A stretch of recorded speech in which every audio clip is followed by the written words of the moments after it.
আসসালামু আলাইকুম ওরহমতুল্লাহ। বনিয়ামিন আছি আপনাদের সাথে, আর চলছে non stop video editing class. অনেকেই প্রশ্ন করতে পারেন, ভাই ভিডিও এডিটিং ক্লাস করতে আউটডোরে কেন? হ্যাঁ, এখানেই প্রশ্ন। আমরা ডলিজুমের সাথে অনেকেই পরিচিত না। আসলে ডলিজুমটা কি?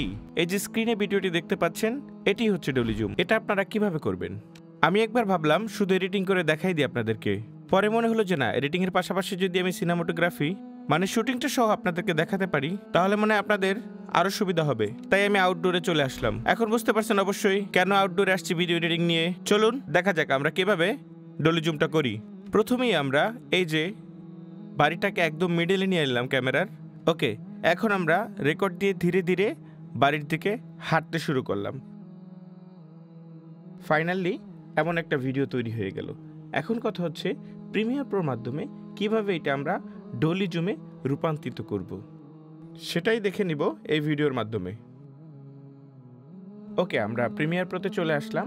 এখন কথা হচ্ছে এই যে ভিডিওটা দেখছেন, এইটা আমরা মোশন ইফেক্টের মাধ্যমে বা মোশনের মাধ্যমে ডলিজুম করব। আমরা যখন ভিডিওটা প্লে করি তখন বাড়িটা কিন্তু আমাদের সামনে চলে আসে। আমাদের করতে হবে কি, আমরা ভিডিওটা প্লে করব, জাস্ট বাড়িটা ঠিক থাকবে, অবজেক্টগুলো আমাদের সামনে আসবে। আমরা শুরুতেই 150 দিয়ে দিলাম মোশনে স্কেলে আইসা, মানে ভিডিওটা শুরু থেকে, এবং এটাকে টিকচিহ্ন দিয়ে শেষে চলে আসলাম। শেষে এসে আমরা 100 দিয়ে দিলাম, মানে 100 দিয়ে দিলাম, ভিডিওটা নর্মালি যেটা থাকে। ওকে, চলেন এখন আমরা প্লে করে দেখি।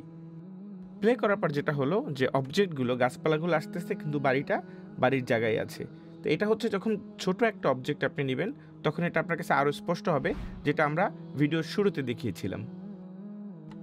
এবং ডলিজুম বোঝার জন্য আমি স্ক্রিনে আরও কিছু ভিডিও আপনাদেরকে দিয়ে দিচ্ছি। আজ এ পর্যন্তই, দেখা হচ্ছে নতুন কোনো ভিডিওতে। সে পর্যন্ত ভালো থাকুন, সুস্থ থাকুন। যারা ইউটিউব থেকে দেখছেন চ্যানেলটি সাবস্ক্রাইব করুন, যারা ফেসবুক থেকে দেখছেন অবশ্যই পেজটি ফলো দিয়ে রাখুন। আল্লাহ হাফেজ, আসসালামু আলাইকুম।